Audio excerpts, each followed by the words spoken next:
Hey everybody, I'm Michelle Rice, and this is CLEO Speaks. What's up, Chef? How you doing? My favorite chef. Yes, Yeah. my favorite president. So good to see you. I got a few rapid fire questions I want to Okay. just holler at you. So tell me, what is your favorite breakfast? It's chicken Rapid and fire. waffles. Favorite yeah, breakfast. yeah, Chicken and waffles. chicken and waffles. Rapid fire. Okay, give it to me quick. All right. What's your favorite scripture or quote? I can do all things through Christ who strengthens That's me. one of mine. Yes. And if you were having a dinner party, dead or alive, 4 guests that you would want at the table. Okay, 4 guest dinner party. And let's see, John Hope Bryan. I really love his financial literacy. Michelle Obama. Kirk Franklin. I really like Kirk Franklin. I think he's cool. And my 4th wild card, I want Jeff Bezos at the table. Okay. Oh, you not inviting me? Of course. Look, you my bonus. And last question is, what is your favorite movie or book? My favorite movie would be Boomerang. I really love Boomerang. It's like one of my all-time favorites with Eddie Murphy, Eartha Kitt, all of them. My favorite book would have to be 48 Laws of Power. All right. I like it. Give me one thing that you would say you took away to share with the people. The biggest law is never let them see you coming.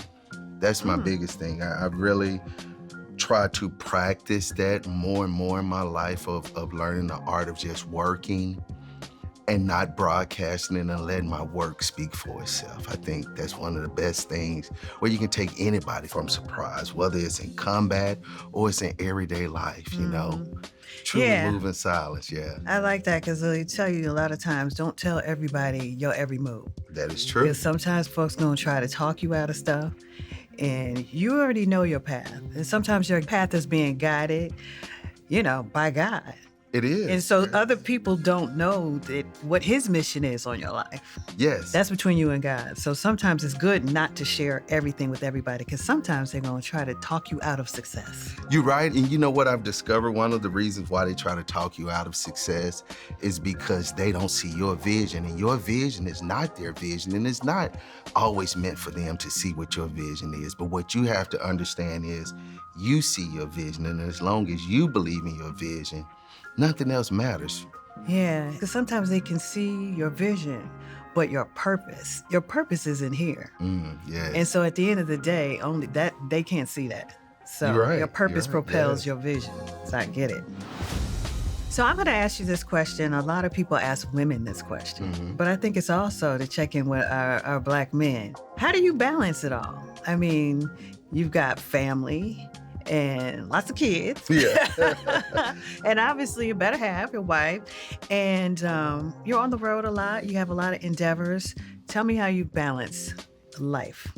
One of my biggest ways of balancing life is infusing my family into what my career is, allowing them to see my happiness and love in it, but also allowing them to play a part in it. Because what I've learned is once a community, a group of people feel they play a part in helping build this, helping benefit from it, then it's a better synergy. And that's really how I try to operate with my family and my household, is allowing them to play a part in this success. And then even as I grow, use my success and ability to open up doors for them as well. And that has been one of the best focal points, is making the Jernard Wells brand a family entity. Like you said, I have a lot of kids, and they're growing up and going off to college and graduating. And so to see them now taking the mantle for me, it feels good. It really does. And outside of that,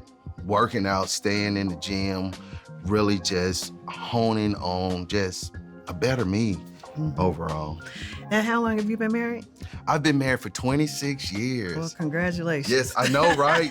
Listen, it's one of the best things that could have happened to me because it allowed me to see life differently at an early age. And then look, I'm still young now and all my kids done grown up, so I get to live all over again. But one of the cool things about that is I get to do it with somebody else, you know, having somebody else to experience this journey in life together with.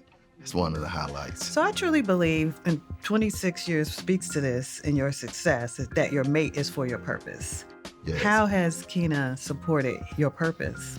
Oh man, And better yet, how have you supported hers? oh, absolutely. This is one of the things I always say is, all while Kina was sewing into me to help me build my career from an entrepreneurial side, from the entertainment industry, I always wanted to make sure that I helped her focus on her business and what her purpose was, because although her purpose was to sow into me, my purpose should be to sow into her as well. Kina's gone on to get a master's degree, open her own company up, and do it all while enjoying the benefits of hanging with Chef Jernard at the same time. So I'm truly proud to say that I helped my wife continue to achieve what her dreams and desires was, all while having mine too. So people ask, like, can you have your cake and eat it too? Absolutely.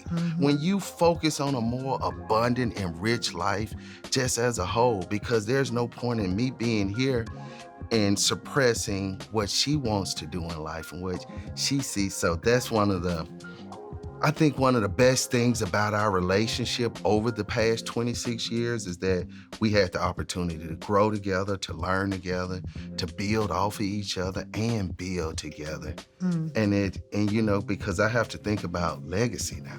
That's right. All things work together. Yes. So you're a man of faith. How important is spirituality in your faith, and what role has that played in your success? Yes, I am a man of faith, and I think that spirituality plays a bigger role, in our life as a whole, especially mine, because it continues to help keep me grounded. My faith allows me to continue to understand that there's a bigger picture to me than just what I'm doing. I really see that my spiritual foundation has helped cover my family, and taking me through storms and weathered opportunities that there's no other way, that if it wasn't for God and having that faith, that I wouldn't be where I am. Because I can tell you, I've seen doors open for me that I never imagined. I seen me get favor in rooms that I wasn't even in. And there's nothing like having favor in rooms that you hadn't even stepped into yet. Absolutely. And having the opportunity to just really thank God. Because one of the things, I always say is, bless me and raise me up so that others know how great you are, because it's not about me getting the glory. It's about people seeing the God-likeness in me and what God is doing for me, and knowing that if he can do it for somebody like Chef Jernard, a boy that grew up in rural Mississippi, that he can do it for me, because it's possible for all of us. Right. We just have to desire it. And then, of course, work for it. Yeah. So how do you mentor and get that message to our young brothers out here who are trying to be the next Chef Jernard or, the next President Obama or whatever it is that they want to be? How do you mentor or support Black men in the community? One of my biggest things is I mentor quite a few young men in the community to show them and be a model example. And I always say be a model example. None of us are perfect, but I try to show them how you can still walk a life and be a living example of what trying to practice being the best that you can be. Because too often And I love that you used the word practice, because we're always a work in progress. Yes. Those who think that they've arrived or they can't learn or do more, every day of life is a practice. Yes, it is. And it's a learning process. And so I try to be that example, even for those that are in the background looking, and let them know that it's possible. Legacy. What do you want your legacy to be? I want my legacy to really be known for what I really did for others. When people remember you, that's what they really remember you most by, is what you did for somebody else. That's what determines you, especially when you have an overflow of a blessing, or as I say, bless me to be the lender, not the borrower. And when I say that, it doesn't even have to mean that you're lending money. I'm lending knowledge. I'm lending fulfillment. I'm lending happiness. And I want to leave that same legacy for my kids and for my family, and to continue to go on, where when you hear the Jernard Wells name, when you hear anything associated with that brand, it speaks, this is somebody that was about change for the betterment of us all while he was working on changing himself. Oh, I love that. And last question, soul food. You talk a lot about why you don't like the phrase soul food, but it's steeped in history. So tell us, I'm not going to give it away. You tell us about soul food. You know, and it's not that I don't like the name. I always say that the name is misrepresented when we use the word soul food. Mm-hmm. We use the word soul food as if soul food is the cuisine. And it's not the cuisine. Soul food is the feeling, the method, or the process that we went through as people of color, as our slave ancestors went through with making it. That's what determines why our food tastes differently. When you hear my grandmother, my mother cooked off the feel or the rhythm method, she never used a measuring cup. She just knew when it was done and it tasted amazing every time. That's how I learned to cook. Yes, that's the method and the process. Yes. But what we created, our cuisine, true name is American cuisine. Because although we hear about the highlight of how we made the best chitlins, best hog maws, all the bad food. But what you don't hear about is while we were taking the scraps and making them taste great for the field hands, you don't hear about how we were in the plantation house and the plantation owner, we were cooking the best meals for them. So we don't hear about how we was creating the best. We only hear about how we took the worst. So you know, if we could take the worst and make it taste great, you know what we were doing with the rest of the food. Yeah. And by virtue of the fact, because we were the slaves of America and cooking in every household, before that, it was more so the chuck wagon, raw meat, beanie weenie kind of style of cooking. We created the American cuisine that you know today. We created farm to table. Yes, we did. Yes, we did. See, you finished that for me. I love it.